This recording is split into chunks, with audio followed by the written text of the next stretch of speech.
This is Tax Pro Nation, the home of independent tax professionals. Find community, maximize your earnings, and live life on your own terms. I'm your host, Jeff Dolan, Vice President of Funko Tax School. And I'm your co-host, Andy Fry, founder and CEO of Funko Tax School. As a tax professional, you take pride in giving the best service you can to every client you serve. Too often, your good work goes unnoticed. Too often, your story goes untold. No more. Unnoticed and Untold ends now. Welcome to Season 2, the Season of Story, where it's all about recognizing and appreciating you, the hardworking tax professionals that inhabit the mysterious land known as Tax Pro Nation.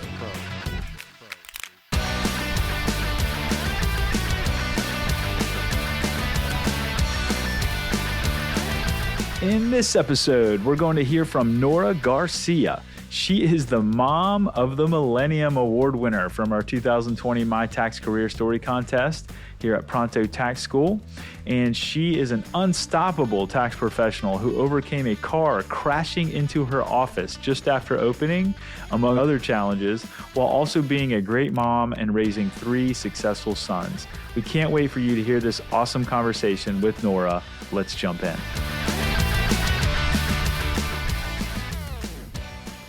Well, Nora, we're doing this series of stories where we're interviewing our top members, and your story we were very moved by, and it was very powerful. And we're excited to hear kind of the arc of your career and your life and all the ups and downs and obstacles that you've overcome.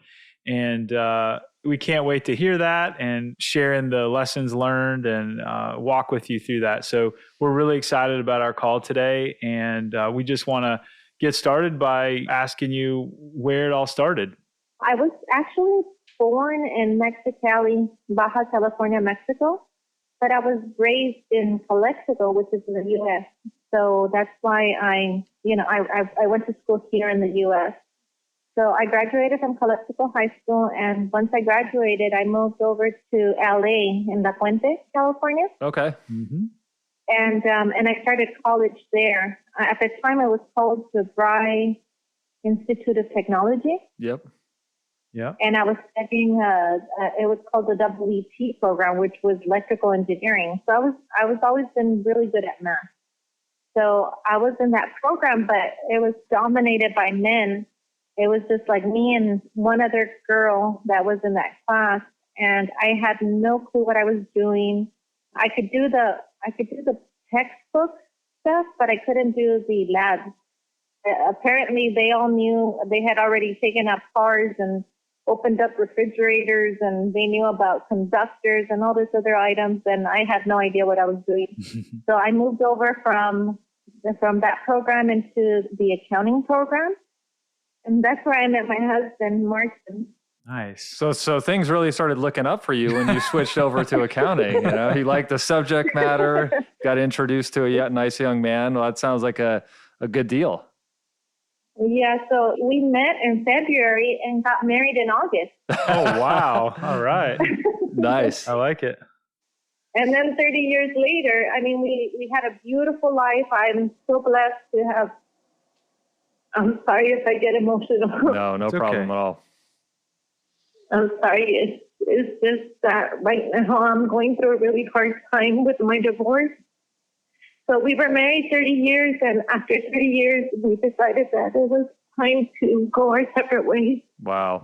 That's not easy at all. But during that time, we married in 1989, and then by 91, 92, and 93, I had 3 beautiful boys. Oh, wow. 3 boys in a row, huh? Yeah, 3 boys in a row, and now they're 27, 28, and 29. Wow. So, do they still live pretty local to your area, Nora? No, I have them all over the place. So my oldest son is in Boston. Okay. And then my middle child is in Portland, Oregon. And then my youngest is in New York. Wow. So I have them all over the country. So you could go on a nice little vacation trip when you go visit them. Definitely. Yeah, those are some fun cities to visit. Definitely. Oh, I've been everywhere with them, and they're just wonderful people. I have to just say that that's one of my biggest accomplishments. Yeah, and I'm glad you mentioned that, Nora. I know that for tax professionals and for me, kind of growing up in a family business as well, the ability to be there for your kids with a little more of a flexible schedule that the tax business affords us, and just the pride that we can hear in your voice and talking about your sons. Maybe for people that are either in the business already, and sometimes it's tough to prioritize business and family at the same time, or for somebody that's trying to get into the business and wondering how that will relate to their family, how they spend their time with family. What would you say as far as like the mix and the balance of being a mom and also being in the tax business? So I started as working for H&R Block, and I worked for them for 2 years, and it was just part-time. And I really enjoyed the taxes, and my husband was already in accounting. So then he said, I'm looking into this company, I want to do our own business. And he said, so I'm going to look into this company, and it was Liberty Tax. So when he decided that he was going to go to Virginia, I said, well, I'm coming with you. Nice. And so we started the business in 2002. And the great part about it was that he still had his accounting job, and then I was doing the business during the tax season. Okay.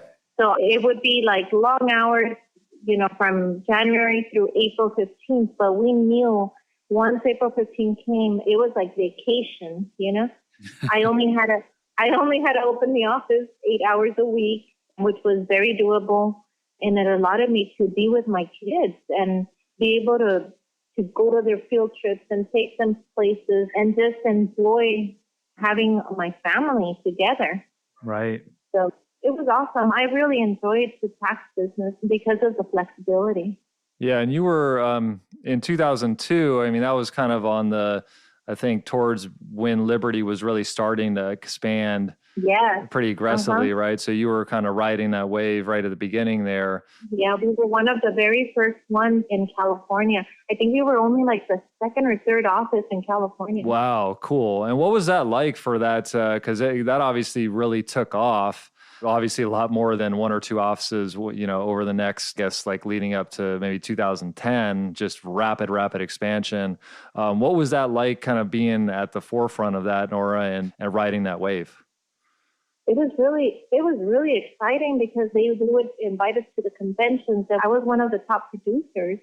Oh, and wow. So it was really exciting, and it was really fun. And my kids ended up being in an environment of business. So they got to meet John Hewitt and go to Virginia and go to Las Vegas and to the conferences and the seminars. How old were they then?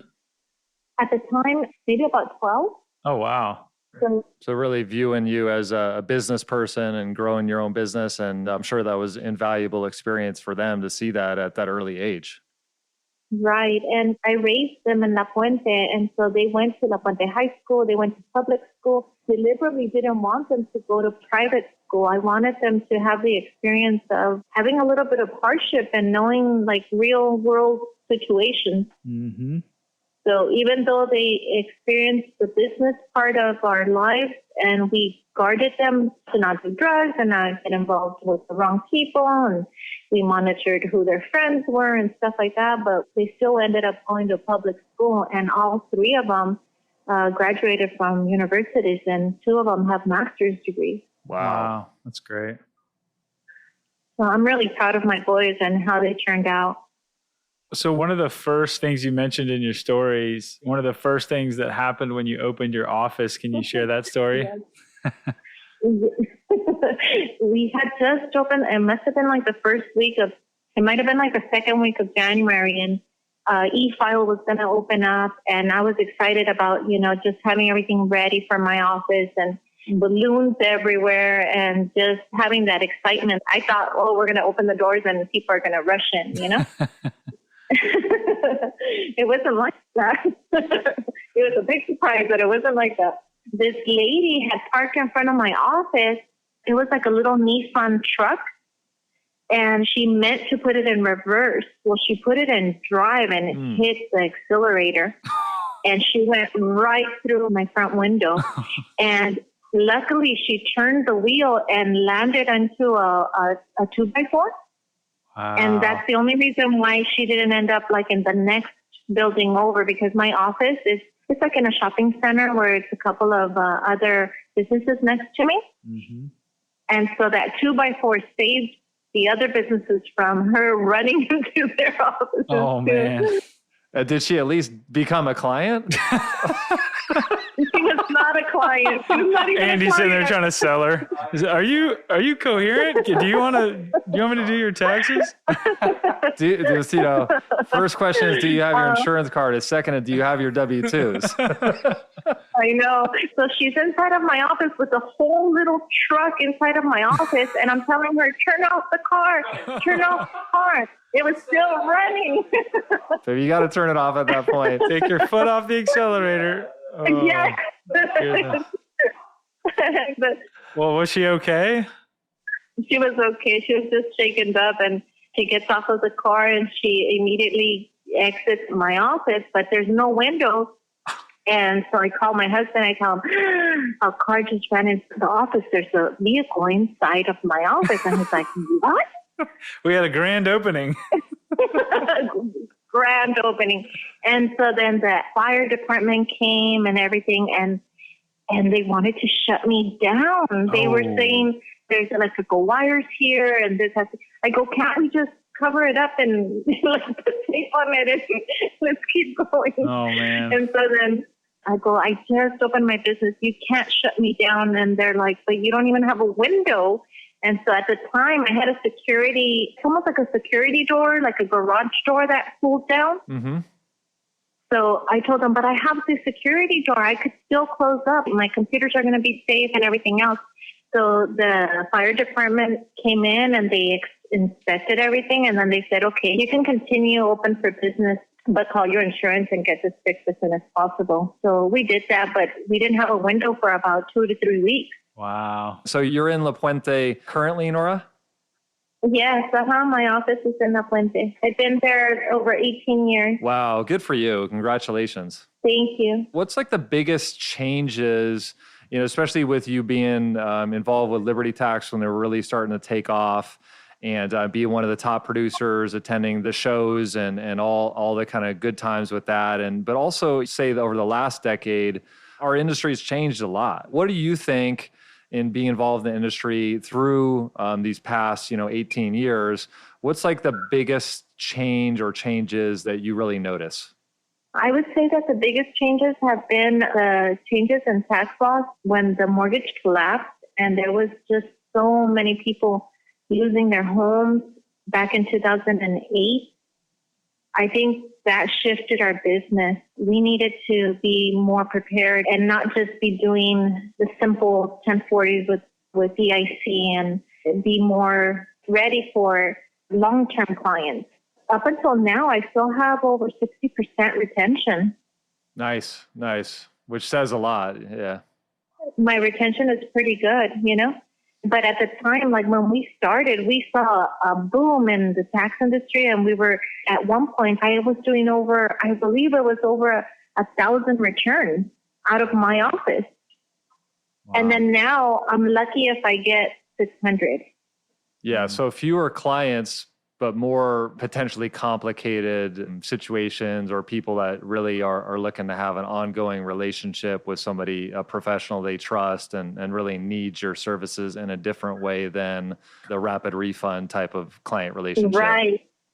Yeah, that's how it was in the beginning. In the beginning, it was like everybody wanted the refund immediately, and there was just so much fraud involved with the earned income credit, and for sure, everybody wanted to put whoever on the taxes, and we had no control.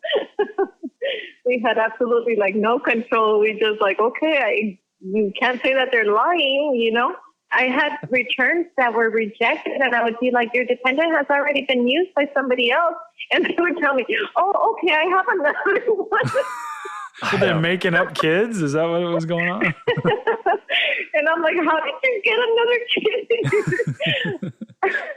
Yeah, and then you've always got to have the guy that's just like any other kids, it's not that I know of, So that's like the typical male tax client bad joke. Goodness. But you feel they've overall kind of obviously decreased that a lot. in recent years with all the due diligence on earned income credit and all the Right. e-filing, tightening that up. Yeah, so over the years, I've developed really good relationships with my clients, and I noticed that now I do really more steady, difficult returns, but the ones that, have a bigger payout, and, I might not get 2 or 3 easy returns, but I still cater to everybody because I have other preparers in my office, but my clientele has really gone down from 1,000 returns to maybe like 650 returns, which is still a good number, but the clientele is a lot different. And also I've noticed that I used to cater a lot to people with ITIN numbers. And since they started expiring, those clients have diminished greatly. Definitely. Yeah. Because there's less motivation to file without the child tax credit. For the Right. dependents living in Mexico. Exactly. And yeah, for sure. Uh-huh. So my original mentor, actually, Casimiro, he lives right there in La Puente. And so I'm pretty, I kind of started at the Monrovia office near Pasadena, which isn't too far from there. So I think Right. you probably have a lot of similar experiences. And I actually started in the business right around 2002 as well. So we've been around for kind of the same amount of time, and just really resonate with what you're saying. What do you see as, and obviously this whole the shutdown situation and just this difficult public health crisis we've been going through has been taxing on everybody. Kind of what are you looking forward to in the tax business, and kind of why do you stick around and continue to enjoy it? And what do you kind of see as the future in terms of your involvement? So with the whole shutdown, at first I thought that we were going to also be shut down. And then I realized, okay, we're considered an essential business. So I kept my doors open. I just lowered my hours. I didn't want to be in the office. At one point, they wanted us to be in our office from 9 a.m. to 9 p.m. Yep. And I thought, this is just ridiculous. I cannot be here 12 hours. And then with COVID hitting, I sent all my girls home. I told them, that I wanted them to be safe and be with their families. And so I took on the responsibility of just managing the office by myself. So it was really difficult. I had to lower my hours more. It was more of a 9 to 5 situation. And I would do everything by appointments. And then we did remote signing, which was really good. Yes. And a lot of my clients that were returning clients, I already had most of their information available to me. So it was harder for the older clients. They still needed to come in. They did not want to do anything through computer or through DocuSign or any of those methods. They didn't even know how to open their own email. So it was harder for the older clients. But I see that even though the tax season was extended, it was really hard because it's almost like everything just died. And it was just dead for like 2 or 3 weeks. Yep. And then slowly things started to pick up again. And then I would call my clients and I would be like, deadline was extended. And they're like, yeah, we want to wait. And so I started calling my clients again in July and nobody wanted to come in. Then I tried again past July the 4th. And then finally, right around July the 10th, I saw an increase in volume in my business. So I was really scared. I thought, oh my God, this year I'm going to lose 30% of my business. And I was down 30%, and I ended up turning it around at the end, right around July the 8th or the 9th through the 15th and beyond. And now I picked it up, and I only ended up losing 13% of my business. In that environment, in this tax season, I mean, it was such a rough ride that, It was. Yeah, just maintaining and coming out okay is a success. Yes, I was down over $20,000 from a prior year, and I thought, there's no way I'm going to make up this money. And I only ended up being down about 5,000 or 6,000 at the end as my net revenues increased towards the end. So what I did is I explained to my clients that I made everything safe in the office. I put hand sanitizer. I put a dispenser up. I had Kleenex. I had masks available if they needed to wear a mask. Instead of having just one desk, I put 2 desks back to back so that they could be further away from me.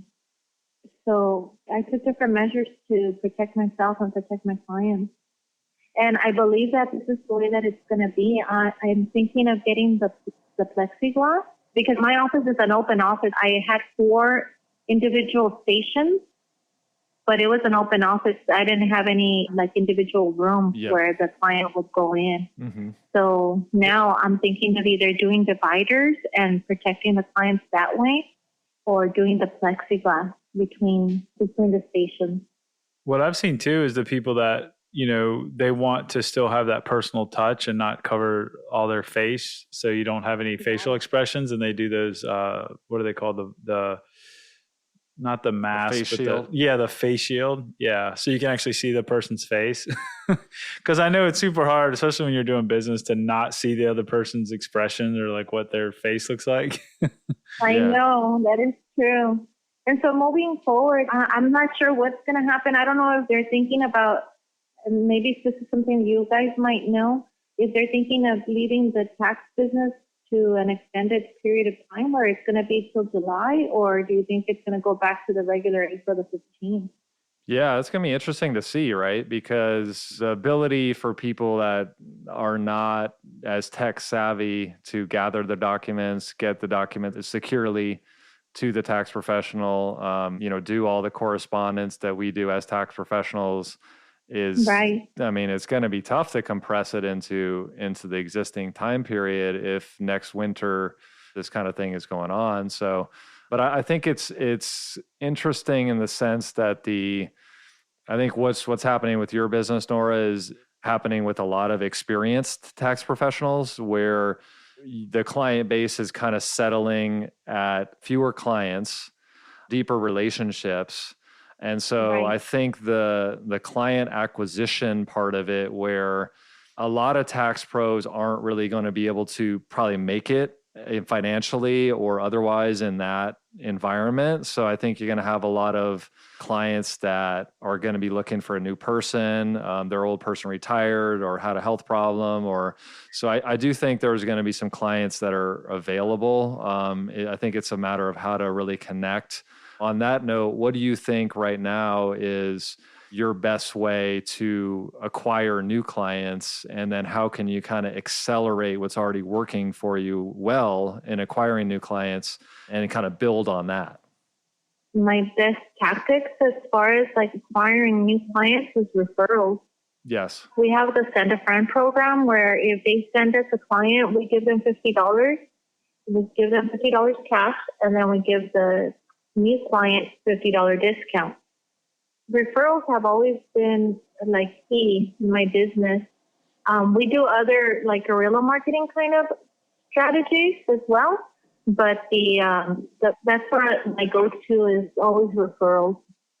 And if you don't ask, you're not going to get. Yeah, and I think it's interesting, right, Nora, in the sense that the referral, it's not usually motivated primarily by the $50, right? It's with that client group you're talking about now, right, where they're really valuing your expertise. Hey, this lady's been around for 20 years. She's had people drive through the front of her business, and she's still here. That's a good tactic. That will get you some attention. It'll get you some attention, but it's risky. It's risky, all right? You can't recommend that. We're not recommending that at any point. But, what's the way to juice the referrals a little bit more? I know, for example, with people sharing on social media, for example, as far as like who they recommend, we had some success doing that where it's like we were posting pictures with our clients on social. And I think people when they're in that relationship, they really want an ongoing relationship. The $50 is nice, right? But it's not really what causes me to choose. Right. And so I think for you, especially us getting a chance to talk to you and get to know your personality and your experience and, these 3 wonderful kids that you've raised and, being just such a big part of your community, how do people get to know, like, and trust you to be able to refer you, and for other people if they already kind of know you to some extent before they show up? I think that's going to be moving forward, my humble opinion would be that would be something that you could really build on for acquiring these new clients. Because like I said, I think there's going to be a lot of clients that are going to be looking for new solutions. This whole thing has been a big upheaval, right? There's a lot of people looking around for a new situation. And so I think that's something that might be worth considering. This industry is really crazy, but it's been wonderful to me. So I feel very blessed to be in this industry. And a lot of times I feel, especially with your guys' whole tax school, and I have used your program for years, the Funko Tax School, the continued education, and I recommend it to all my preparers. They all use it. And I love the way that you present your material, and it's just so easy and easy read. And you talk about how we might become dinosaurs, I wasn't sure how that was going to go over, but sometimes you got to make a decision, right? I said, I kind of see the way this is going. And, sometimes like we got to get ourselves out of our comfort zones, right? Because in our business, tell me if I'm wrong, Nora, like we kind of want to stay the same, we want to like do the same things and kind of know what to expect and have the security. But I mean, the past 5 years, right, it just hasn't been that way. I mean, we've been having to look at what changes do we need to make. The market is changing so rapidly. So I said, hey, you know what? We might as well try to shake it up a little bit because it's going to be shaken up one way or another. So I might as well let you know ahead of time. Yeah, but we really appreciate you, Nora, and thank you for spending time with us. Anything else you wanted to add, Jeff or Nora, as we wrap this up? I was just curious. So you're still running a Liberty Tax franchise? Yes, I'm still running the Liberty Tax franchise. I've been wanting to go on my own for years, but I haven't separated from the company because there are non-compete clause. I haven't been able to get around that. Right. Yeah, I was just wondering because I would think during these times they would be doubling down on helping their franchisees and helping them grow. And well, I was supposed to expand, and I did become an area developer back in 2006, and I opened up more offices, and I opened up in Yuma, Arizona, in Calexico, in El Centro, in Brawley. Wow. So those are all offices that we opened up during that period of time, but it just bombed when the market crashed. We were the area developers, and we had other franchisees, and one of them was my sister, and now she still does taxes in El Centro, California, but she went on her own, which I'm really proud of her for doing it. Yeah. Wow. So you actually had how many offices? Five that you were trying to get started? At our peak, I had the La Puente, Yuma, El Centro, Brawley, and Calexico, 5 offices. Wow. At our peak. Now that you've been through that experience, if the economy was, stable, would that be a trajectory or a thing that you'd want to do? Or did you learn from that that's too risky and that you'd rather not go that direction? Now that I've separated from my husband and we're going through this divorce, it's probably something that I wouldn't want to do. I probably would just want to keep my office and keep running my own office. And if I separate from Liberty, just do my own thing, my own office. Mm-hmm. But I don't think that I would want to expand at this point. I feel I'm in a different stage of my life now. So, and my kids are getting married now, and so I'm looking forward to like traveling and doing other things. Nothing wrong with that, and that's part of the flexibility that you earned, by all the hard work that you've put in. So it's something to definitely cannot be missing any of those weddings in those other beautiful cities you're talking about. And hopefully we'll be able to get back to traveling soon because I know I love traveling as well. Well, thank you so much, Nora. Really appreciate you spending this time with us. And thanks, Jeff, as well, for putting everything together. It's been a great time. Thanks, Nora. This was great. Thank you, guys. Thank you, Jeff. Thank you, Andy. You guys have a great day.